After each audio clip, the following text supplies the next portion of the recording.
भारत ने पाकिस्तान के गले को सुखाने की पूरी तैयारी उसी दिन कर ली थी जिस दिन पाकिस्तान ने जम्मू कश्मीर पहलगाम में आतंकी हमले को अंजाम दिया था। तो अब धमकी ये दे रहे हैं जी कि हम पानी बंद कर देंगे। आप कहते हैं यहाँ से आए, यहाँ से आए, यहाँ से आए, मगर आपको एक बंदा नहीं आपने पकड़ा अभी तक। आपने कोई इंक्वायरी भी नहीं की, हमें बताया नहीं, पार्लियामेंट को भी कॉन्फिडेंस में नहीं लिया। यहाँ तक के एयरफोर्स के लोग आते हैं, हम उनसे पूछते हैं कितने जहाज गिरे, आप तो हमें वो भी नहीं बताते। भारत में एक हिंदुओं में चीज़ चलती है साढ़ सती कि गर्दिश शुरू हो जाए तो फिर वो पता नहीं 7.5 साल तक की वो अच्छा ये जो बुखार चढ़ा हुआ है मोदी साहब को, ये अल्लाह करे उतर जाए। इंडिया देता क्या आईएमएफ को, जो इंडिया आईएमएफ को कह सकता है पाकिस्तान को पैसे न दो? ये ग्लोबल अलाइनमेंट है भाई, अवाम के लिए। बहुत अगर आपको 6 दुनिया के मुल्कों ने, 2 मुल्कों, एक मुल्क ने, 2 मुल्कों ने कहा होता कि जाओ पाकिस्तान पे हमला करो, आपका हक है, तो आप कभी एफएटीएफ ना जाते। तो जहां पर सबसे ज्यादा ये खजाने मौजूद हैं, पाकिस्तान में क्यों नहीं सेमीकंडक्टर्स का हब बनाने की बात करते? इतने खजाने हैं, लेकिन पहुंचा कौन चांद पर? आपका पड़ोसी इंडिया। क्या यार फर्क पड़ता है, 6 जहाज गिरा दिए, क्या फर्क ही नहीं पड़ता। इतनी बेइज्जती हो रही है, दुनिया पूछ रही है, तो फर्क ही नहीं पड़ता क्या?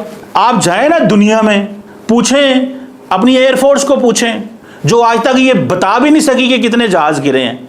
भारत ने जब इंडस वाटर टीटी सस्पेंड कर दी थी तो पाकिस्तान को लगा था कि इंडिया मजाक कर रहा है, लेकिन जब सैटेलाइट इमेज सोशल मीडिया में वायरल हुई तो उसमें साफ पता चल रहा है कि भारत ने चेनाब और रावी डैम बंद कर दिया है, जिसके बाद पाकिस्तानी डेलीगेशन यूनाइटेड नेशन में पहुंच गया और वर्ल्ड बैंक से भारत के खिलाफ कड़ी कार्रवाई करने की बात कही, क्योंकि वर्ल्ड बैंक के सीईओ अजय बंगा ने इसमें चुप्पी साधी है, क्योंकि पाकिस्तान ने पहलगाम अटैक भारत की जमीन में किया। प्रधानमंत्री मोदी ने बीकानेर रैली स्पीच में कहा कि मैंने इंडियन आर्म फोर्स को फ्री हैंड दे दिया था, कि जिसके बाद पाकिस्तान घुटनों में आ गया, क्योंकि इंडिया ने 12 एयरबेस को तबाह कर दिया था, जिसमें रहीम यार खान भी शामिल था। जिसके बाद शहबाज शरीफ दौड़े दौड़े चीनी डेलीगेशन से मिलने बीजिंग पहुंचे और उनसे डिमांड रखी कि चाइना भी भारत के ब्रह्मपुत्र नदी का पानी रोक दे, जिससे भारत को करारा जवाब मिले, क्योंकि पाकिस्तान के मुताबिक भारत ने उनका सांस रोक दिया।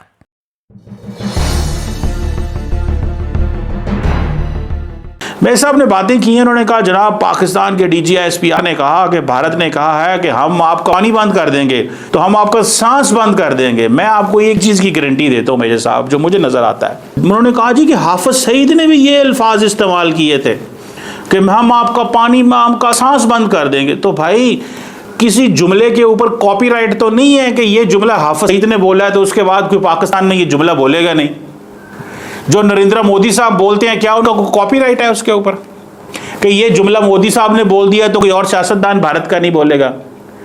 तो वो जो बातें कर रहे थे वो बड़े पढ़े लिखे बच्चों को बातें कर रहे थे। That was an army public school in Peshawar, I think if I am not wrong, army public school Peshawar, जहां पे TTP के लोगों ने 100 से ज्यादा पाकिस्तानी बच्चों को शहीद किया था, याद होगा। तो उन्होंने कहा जी पंजाबी मौला जट, इंडिया के पंजाब में भी मौला जट ही चलता है, आपने कभी उनको नहीं देखा? ये पंजाबी और सारे के सारे पाकिस्तान को पंजाबी ना कहा करें। पाकिस्तान के अंदर सिंध भी है, खैबर पख्तूनख्वा भी है, सराइकी भी है, बलोची भी हैं, गिलगिती भी हैं, चित्राली हैं, उसके बाद there are so many others, ठीक है, बल्तिस्तानी भी हैं, हमारे 9 कश्मीरी भी हैं, मतलब मैं आपको वो पूरी की पूरी दिखा सकता हूँ, कोस्तानी भी हैं, पता नहीं क्या क्या है, बड़े बड़े यहाँ पे कल्चर हैं। तो सारा पाकिस्तान और सारी फौज पंजाब नहीं है। इंडिया के अंदर ये बात प्रोपेगेट की जाती है सारी फौज पंजाब है। पंजाब की सारी बात है, 12-13 करोड़ की पॉपुलेशन है, तो ज़्यादा बड़ा चंक सारी बात है वहाँ से होता है हर सेटअप के अंदर, इसमें तो कोई शक नहीं है। तो ये भी बात की जाती है फौजी, पंजाबी फौज। ये इंडिया के अंदर ख़ास किस्म के सहाफ़ी हैं, मैं जानता हूँ उनको, एक वो क्या नाम है, आदित्य राज कौल, वो भी इसी तरह की, पाकिस्तान पंजाबी मिलिट्री। ऐसे आप नहीं कर सकते थोड़ी देर के लिए, वो ठीक है माहौल बनाने के लिए, लेकिन इट्स नॉट लाइक दैट। वो सो ये जो बातें हैं ना, हाफिज सईद का कोई कॉपीराइट नहीं है इसके ऊपर कि जो हाफिज सईद ने कह दिया है वो पाकिस्तान का DGISP नहीं कह सकता। ये वाकई बिलावल भुट्टो जरदारी जैसे सियासतदान जो यंग लड़के हैं वो वाकई इतने गुस्से में हैं, क्योंकि नरेंद्र मोदी साहब वो समझते हैं कि ये सेंसिबल पॉलिटिक्स नहीं करते, ये लड़ाई झगड़े की पॉलिटिक्स करते हैं। तो ठीक है, फिर जिस तरह का बंदा हो उस तरह का जवाब दे दो, वो डॉक्टर, आप वो देखें ना, ऑक्सफोर्ड का पढ़ा हुआ है बिलावल भुट्टो जरदारी, लेकिन उसको जब बात होती है तो उनको जवाब देना पड़ता है, सख्त वो मजबूर है। एंड देन वो जो DGISPR भी कह रहे हैं, सो वो कहते हैं ना blood shall flow in the rivers, वो सही बातें कर रहे हैं वो, क्योंकि हालात ऐसे पैदा कर दिए गए हैं यहाँ पे। तू तकरार, फाड़ लो मार कुटाई, ये बातें चलती हैं भाई अब, क्योंकि भारत चाहता ही है। तो फिर जब तक उसको जवाब नहीं देंगे तो पाकिस्तानी लोग भी ये पसंद करते हैं, कहते हैं भाई ईंट का जवाब पत्थर से दो। वो कहते हैं जी पानी बंद कर दिया। कब पानी बंद किया आपने? फेक न्यूज़ है, पानी बंद कर दिया। भारत ने पाकिस्तान के साथ इंडस वाटर ट्रीटी में कोऑपरेशन बंद किया। वो जो कमिश्नर्स थे वीज़ा कैंसिल कर दिए, लोगों को बुला लो कर लो, वो दैट इज एंडेड, हाँ हो गया। अब भारत हमें बताएगा नहीं, भारत पाकिस्तान का पानी बंद करे, तमाशा लग जाएगा यहाँ पे। क्या बातें करते हैं भाई साहब आप, कि क्या इंडिया ने अपने आप को एक बक्से के अंदर बंद कर दिया? इसलिए नहीं क्योंकि वो नाराज़ हो जाएगा, ये नाराज़ हो जाएगा, नहीं, इसलिए क्योंकि अब करेगा क्या इंडिया?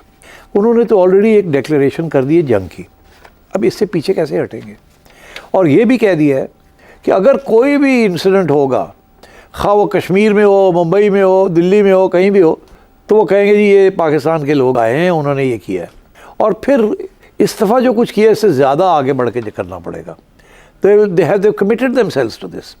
तो अगर फिर इंडिया जो है वो फिर हमला करेगा पाकिस्तान पे, तो ऑलरेडी ये जो लेवल ऑलरेडी आ गया है, ये बड़ा ख़तरनाक लेवल पे पहुंच गए हैं। पहले राउंड के अंदर ही आपने देख ही लिया कि मिसाइल्स भी इस्तेमाल की गई हैं और एयरक्राफ्ट भी इस्तेमाल किए गए हैं LOC के ऊपर। बॉर्डर भी हॉट रहा है, वहाँ भी आर्टिलरी शेलिंग चलती रही है। अब इसके ऊपर क्या करेंगे वो? और उन्होंने तो आपकी मिसाइल्स आपके शहरों के ठिकाना के ऊपर लगा भी दी हैं। तो अब रह क्या गया है? ड्रोन्स भी उनकी आ गई हैं यहाँ।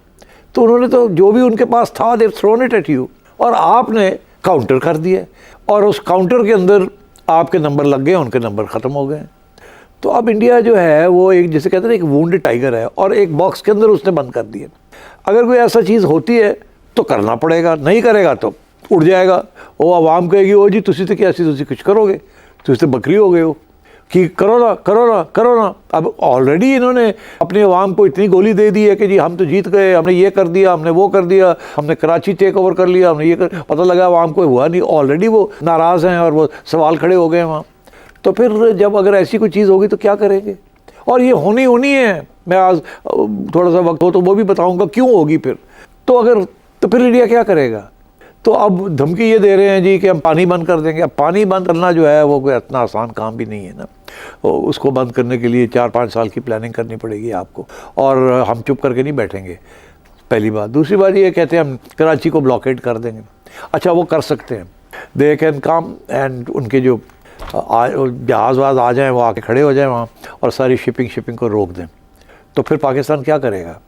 पाकिस्तान ब्रेक थ्रू करेगा ना। पाकिस्तान विल से रिमूव और एल्स वील अटैक। तो फिर ये फिर फेस टू फेस हो जाएगा, जैसे क्यूबन मिसाइल क्राइसिस 1962 में हुई थी। तो हमारी जहाज़ सबमरीन्स, उनकी जहाज़ ships and submarines, and you will face a crisis there. It's like LOC के ऊपर उधर वो है, इधर है, ये फायरिंग शुरू है। तो यहाँ तो फायरिंग की बात नहीं है, यहाँ तो जहाज़ ही डूब देंगे वो।